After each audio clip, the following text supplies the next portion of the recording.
नमस्कार साथियों, बीजीय व्यंजकों के गुणनखंड में आज हम पदों के पुनः समूहन द्वारा गुणनखंड पर चर्चा करेंगे। पुनः समूहन को रीग्रुपिंग भी कहते हैं इंग्लिश में। तो पुनः का मतलब होता है दोबारा समूह, तो समूह को दोबारा बनाना यानी कि रीग्रुपिंग करना। जैसे अपन इन दो के जोड़े बना लेते हैं, इन दो के जोड़े बना लेते हैं, तो अपने पास ऐसी स्थिति क्रिएट हो जाती है, उत्पन्न हो जाती है कि हमें इनका क्रम चेंज करना पड़ सकता है। तो क्रम चेंज करना ही पुनः समूहन कहलाएगा। तो देखिए किस प्रकार से यहाँ पर हम इनका क्रम चेंज करने की आवश्यकता होती है, इसको देखते हैं। इस सवाल से हमें समझ में आ जाएगा कि पुनः समूहन द्वारा हम गुणनखंड कैसे कर सकते हैं। इस तरीके से अगर 4, 5, 6 पद में आपको बीजीय व्यंजक लिखा हुआ और गुणनखंड पूछे तो ये तरीका आपके लिए सबसे अच्छा रहेगा। देखिए 6xy माइनस का 4y है, तो 6xy को क्या लिख सकते हैं अपन, 2 गुणा 3 गुणा x गुणा y। पहले तो मैं इनके टुकड़े करके लिख देता हूँ, 2 गुणा y प्लस का 6 का मतलब 6 को भी अपन 2 गुणा 3 लिख सकते हैं, तो इसको लिख दिया 2 गुणा 3, माइनस का 9 को अपन 3 गुणा 3 लिख सकते हैं गुणा x। अब देखिए हमने इन दो का समूह माना अभी कि इन दो के समूह में हमें कॉमन लेना है, बेनिष्ठ लेना है, सार्वय लेना है। तो इन प्रथम दो पदों में क्या कॉमन आ सकता है, देखिए 2 यहाँ पर भी है, 2 यहाँ पर भी है, तो एक तो 2 कॉमन आ सकता है, एक तो 2 कॉमन आ सकता है, ये 2, तो 2 लिख लीजिए आप। फिर देखो 3 इसमें है लेकिन इसमें नहीं है, अब x इसमें है इसमें नहीं है, तो ये कॉमन नहीं आएगा। y इसमें है, y इसमें है, तो 2y कॉमन आ जाएगा। तो बच गया क्या, जिसको कॉमन ले लिया उसको तो छोड़ दीजिए और बाकी जो बच गया उसको लिख दीजिए 3xy। तो देखिए 3xy है तो y तो बाहर चला गया, तो y नहीं लिखा जाएगा यहाँ पर, 2y बाहर चला गया तो 3x बच गया है, और फिर माइनस का चिन्ह 2 चला गया बाहर, y चला गया बाहर, तो 2 केवल 2 बच गया है। तो हमने इन दो पदों के गुणनखंड, पदों में गुणनखंड करके और फिर इनमें से ये कॉमन लेके इस तरीके से इसको प्राप्त कर लिया है। अब अपने पास है यहाँ पर ये दूसरा समूह है, 2 गुणा 3 माइनस 3 गुणा x का। इसमें देखिए 2 यहाँ पर है लेकिन 2 इस पद में नहीं है, तो ये कॉमन नहीं ले सकते। अब 3 इसमें है, 3 इसमें भी है, ये 3 रहा और ये 3 रहा, तो हम 3 कॉमन ले सकते हैं। ओके, फिर देखिए x इसमें है लेकिन इसमें नहीं है, तो कुछ भी कॉमन नहीं आएगा, तो जो बच गया उसको लिख दीजिए 2 माइनस, इसमें 3 कॉमन ले लिया तो 3x बच गया 3x। अब देखिए कि गुणनखंड में हमने देखा था कि बीजीय व्यंजक में जैसे कितने भी पद हो, अब अगर हम उनके गुणनखंड कर लेते हैं तो उसके बाद में गुणा में ही राशियां रहती है सारी, जो भी गुणनखंड प्राप्त होगा वो गुणा में रहेंगे और हमें केवल एक पद प्राप्त होता है। कोष्टक में कुछ भी हो जैसे उससे हमें मतलब नहीं है, लेकिन यहाँ पर इन ये सब गुणा में प्राप्त होते हैं, और गुणा में सारी राशियां क्या होती है, एक पद के रूप में काउंट होती है। तो अभी तक हमने इनका समूहन किया तो और कॉमन लिया, तो हमें क्या मिल रहा है, ये प्लस का मिल रहा है। इन 4 पदों को हमने कितने पदों में बदल दिया है, देखो एक पद तो ये हो गया और दूसरा पद ये हो गया है, इन 2 पदों में बदल दिया।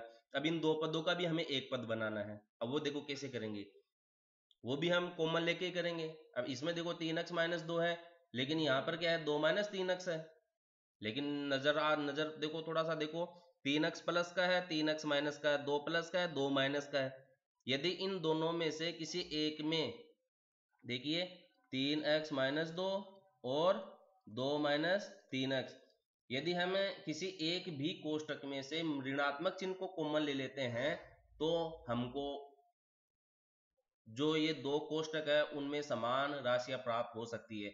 जैसे हम दूसरे समूह की बात करें, इसकी 2 माइनस 3x की, इसमें ऋणात्मक चिन्ह मैं कॉमन ले लूँ, ऋणात्मक चिन्ह अपन ने कॉमन ले लिया, तो ऋणात्मक चिन्ह कोष्टक में से अगर अपन कॉमन लेते हैं तो सदैव याद रखना, आंख मीच कर आप तो कोष्टक के अंदर जितने भी चिन्ह है उन चिन्हों को बदल दीजिए, प्लस को माइनस से और माइनस को प्लस से कॉमन लेने पर। यदि आप कॉमन लेते हैं और बेनिष्ठ लेते हैं तो उन चिन्हों को बदल दीजिए। तो यहाँ पर देखिए 2 माइनस का हो जाएगा और माइनस का 3x किसका हो जाएगा, प्लस का 3x हो जाएगा, अगर ऋणात्मक चिन्ह कॉमन लेते हैं।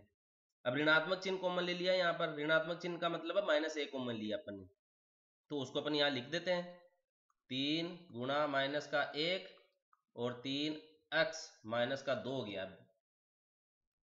देखिए मैंने क्रम ही चेंज कर दिया, यहाँ पर मैंने आपको बताया पुनः समूहन में अपन क्या करते हैं, क्रम चेंज करके समूह बनाते हैं। तो ये 2 - 3x था, फिर मैंने -1 कॉमन लिया तो -2 + 3x बचा। अब यहाँ पर क्या किया है मैंने, देखो ये रीग्रुपिंग हो गई है, यहाँ पर 3x - 2 लिख दिया, यहाँ पर केवल कुछ नहीं किया है, क्रम चेंज किया है। जो 3x प्लस का था वही 3x प्लस का यहाँ पर है, जो 2 माइनस का था वही 2 माइनस यहाँ पर है, और इसके बाहर ऋणात्मक चिन्ह था तो ये ऋणात्मक चिन्ह मैंने बाहर लिख रखा है, नया कुछ भी नहीं है। तो अब 3 को अपन -1 से गुणा करेंगे तो -3 मिल जाएगा अपने को, इसलिए यहाँ पर अब प्लस न लिखकर अपन क्या लिखेंगे, -3 3x - 2 मिल जाएगा। और इधर क्या बच रहा है, 2y 3x - 2, आप इधर भी साथ लिखते चले 3x - 2। अब देखिए इतना काम होने के बाद में कोष्टक में जो राशियां शेष बची है उस पर आप नजर डालिए, 3x - 2 3x - 2, तो एक पद ये रहा, दूसरा पद ये रहा, इसमें फिर दोबारा देखो 3x - 2 और 3x - 2 एक जैसा है तो इसको अपन कॉमन ले सकते हैं। तो 3x - 2 को अगर अपन कॉमन लेते हैं तो क्या बचेगा, यहाँ पर तो 2y बच जाएगा और इधर से -3 बच जाएगा। देखिए 4 पदों को लेकर चले थे, 2 पद बनाए हमने, फिर 2 पदों को किस में बदल दिया, एक पद में बदल दिया। अब एक पद में बदलते ही ये हमें क्या मिल गया, इसका आंसर मिल गया है, मतलब कि 6xy - 4y प्लस का 6 - 9x का एक गुणनखंड क्या होगा, 3x - 2 और 2y - 3, ये हमें हल प्राप्त हो गया है। अब इसी तरीके से आपको अभ्यास के लिए मैं एक क्वेश्चन देता हूं सरल सा, फॉर यू रीग्रुपिंग करनी है, फिर रिकॉल कर देता हूं। पुनः समूहन में हमें इस प्रकार से 2-2 के जोड़े बनाने हैं कि उनमें उभयनिष्ठ लेने के बाद में कोष्टक में एक समान राशियां शेष रहे। प्लस माइनस आप कॉमन ले सकते हैं, उसमें कोई दिक्कत नहीं है, लेकिन कॉमन लेने के बाद में कोष्टक में एक समान राशि शेष रहनी चाहिए। तो आप करके देखिए, z माइनस का 7 प्लस का 7xy माइनस का xyz, ये क्वेश्चन आप लोगों की प्रैक्टिस के लिए इसको कीजिए। और प्रैक्टिस करना चाहते हैं तो एक सवाल और ले लीजिए आपकी अभ्यास के लिए। 15 है PQ प्लस 15 प्लस 9Q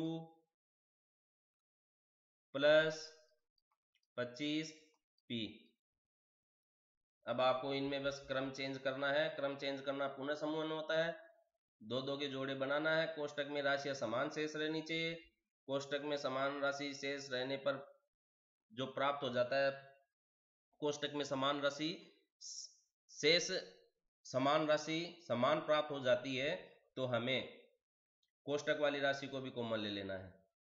इस पर आप अभ्यास कीजिए। अगली क्लास में हम जो पूर्व में बीजीय व्यंजकों का अपन ने सर्व समीकरण पढ़ी थी उस पर आधारित गुणनखंड को देखेंगे।